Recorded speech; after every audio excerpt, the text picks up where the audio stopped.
রুটি পুড়ে যাওয়া দেখেছেন তো? রুটি ভাজার সময় একবারে কিন্তু পুরোটা পড়ে না, একটা একটা জায়গা থেকে একটু একটু করে দাগ লেগে যায়, তারপরে পুরো রুটিটা পড়ে যায়। গণ অভ্যুত্থানের ভেতর থেকে ক্ষমতায় ভোটের মধ্য দিয়ে বসলেও এটি কিন্তু প্রথম না। 90-এর গণ অভ্যুত্থানের পরেও বিএনপি ক্ষমতায় বসেছিল। আমি একটা জিনিসের অনুপস্থিতি দেখি, সেটা হলো রাজনীতি আমি দেখছি না। রাজনৈতিক দল বিএনপি, আমি বিএনপির সরকারটাকে দেখছি, কিন্তু দল হিসাবে আমি নয়াপল্টন থেকে যখন আসি তখন কেবল নয়াপল্টন অফিসের সামনে বিএনপি দেখি, আমি সারা দেশে বিএনপি দেখি না।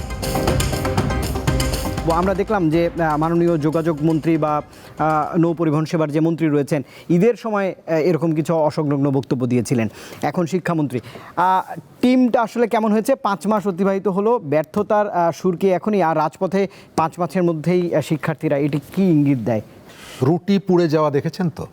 রুটি ভাজার সময় একবারে কিন্তু পুরোটা পড়ে না, একটা একটা জায়গা থেকে একটু একটু করে দাগ লেগে যায়, তারপরে পুরো রুটিটা পড়ে যায়। আমাদের যে সরকারটা আছে এটা একটা গণঅভ্যুত্থানের ভেতর থেকে গঠিত সরকার।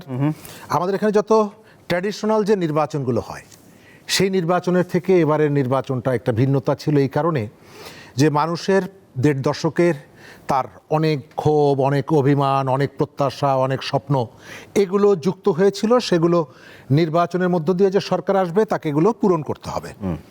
এটি হচ্ছে একটা চ্যালেঞ্জের দিক।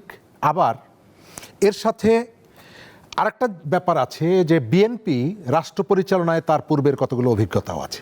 তার মানে হলো গণ অভ্যুত্থানের ভেতর থেকে ক্ষমতায় ভোটের মধ্য দিয়ে বসলেও এটি কিন্তু প্রথম না। 90-এর গণ অভ্যুত্থানের পরেও বিএনপি ক্ষমতায় বসেছিল। তবে পার্থক্যটা জায়গাটা হলো যে বিএনপি নিয়েও কিন্তু কতগুলো প্রশ্ন আছে। নুরুল কবিরের কথা আমি মনে করিয়ে দেই, তিনি বলেছিলেন যে মানুষ নাকে রুমাল দিয়ে বিএনপিকে ভোট দিয়েছে।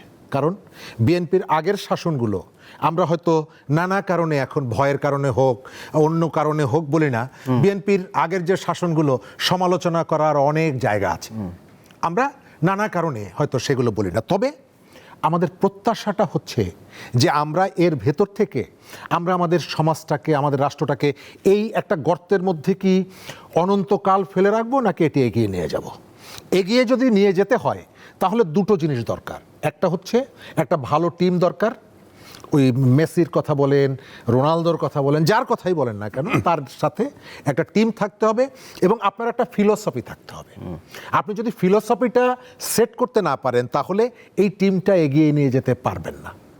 আমার অবজারভেশনটা হচ্ছে যে এখন পর্যন্ত বিএনপি তার ক্যাপ্টেন ঠিক করেছে, তার ক্যাপ্টেন্সি নিয়ে কোনো প্রশ্ন নেই, কিন্তু তার যে টিম মেম্বাররা তারা তার সাথে যুক্ত হতে পারছে না, অথবা ক্যাপ্টেন আসলে কি বলছেন, বলটা কোন দিক থেকে কোন দিকে পাস হওয়া দরকার এই মেসেজটা তার সাথের যারা আছে তারা ওন করছেন না। যেমন তিনি সেলফি তুলছেন, কিন্তু তার এক কর্মী নরসিংদীতে চাঁদা না পেয়ে আরেকজনের কান কামড়ে ছিঁড়ে ফেলছেন, অথচ এর বিরুদ্ধে তার ক্যাপ্টেন বিভিন্ন সময় বার্তা দিয়েছেন।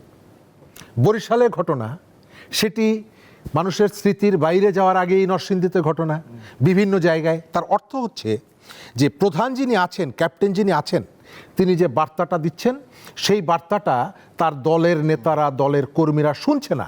এটা ওই যে আগে বললাম যে বিএনপির অনেক সমালোচনা করার জায়গা ছিল, আজকে আমরা এই জায়গাটায় হয়তো প্রধানমন্ত্রীর প্রতি বিভিন্ন কারণে আমরা এটি তার ব্যর্থতা বলছি না, কিন্তু একসময় না একসময় এটি আমরা বলবো যে তিনি তার টিমকে তার মতন করে পরিচালনা করতে পারছেন না, সুতরাং একটা ব্যর্থতা তার উপরে যে বর্তায়। আমি এটিকে অনন্তকাল কার্পেটের নিচে লুকিয়ে রাখবো না। এক, বিএনপির কতগুলো চ্যালেঞ্জের জায়গা আছে এবং আপনি জানেন যে বিএনপি যখনই ক্ষমতায় বসে তার পেছনে একটা আন্তর্জাতিক পরিসরে একটা যুদ্ধ লেগে যায় এবং যুদ্ধের কতগুলো অনিবার্য প্রভাব আমাদের রাজনীতি, অর্থনীতি, যোগাযোগ ইত্যাদিতে পড়ে। আবার এই প্রভাবের কারণে আমার বাজার ব্যবস্থাপনা, আমার অর্থনীতি এই জায়গাটাও পড়ে। অর্থনীতির ক্ষেত্রে বিএনপিকে কতগুলো চ্যালেঞ্জ মোকাবেলা করতে হচ্ছে, এই চ্যালেঞ্জগুলো তার উত্তরাধিকার সূত্রে পাওয়া। আবার দেশের মধ্যে তার যে স্বচ্ছ রাজনীতি, তার যে প্রতিশ্রুতি, এবং সে একটা প্রতিশ্রুতি কিন্তু দিয়েছে ক্ষমতায় আসার আগে, 2 বছর আগে যখন জুলাই আসেনি তখনই সে বলেছে আমি রাজনীতিতে কতগুলো জায়গায় গুণগত পরিবর্তন আনবো, যার নাম হচ্ছে 31 দফা। আমি এখন স্বচ্ছ কাজ দিয়ে তাকে দেখব যে তিনি তার যে সেই প্রতিশ্রুতি এবং জুলাইয়ের গণ অভ্যুত্থানের ভেতর থেকে রাষ্ট্র, অর্থনীতি, রাজনীতির যে গুণগত পরিবর্তনের যে স্বপ্ন এবং প্রত্যাশা, সেই প্রত্যাশা কতটুকু পূরণ করছে অথবা করার ক্ষেত্রে আন্তরিক। আমার কাছে কোথাও কোথাও মনে হয় যে অনেকগুলো কেবলমাত্র থিওরিটিক্যাল ডিসকাশন হচ্ছে, আলোচনা হচ্ছে। আপনি প্রশাসন দেখেন, অনেক জায়গায় আমি দলীয়করণ দেখছি, অনেক জায়গায় বিচার বিভাগের প্রতি এক ধরনের কি বলে প্রভাব বিস্তার করার মতন ঘটনা আমি দেখছি।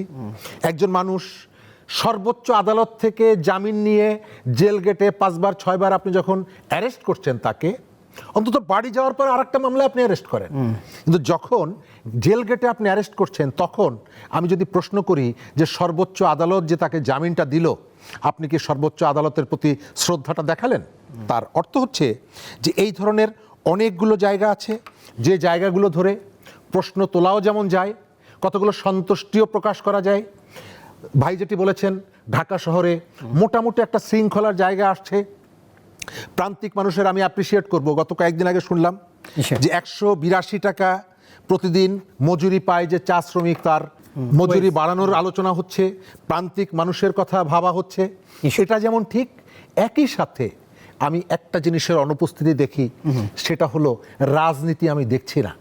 রাজনৈতিক দল বিএনপি, আমি বিএনপির সরকারটাকে দেখছি, কিন্তু দল হিসাবে আমি নয়াপল্টন থেকে যখন আসি তখন কেবল নয়াপল্টন অফিসের সামনে বিএনপি দেখি, আমি সারা দেশে বিএনপি দেখি না।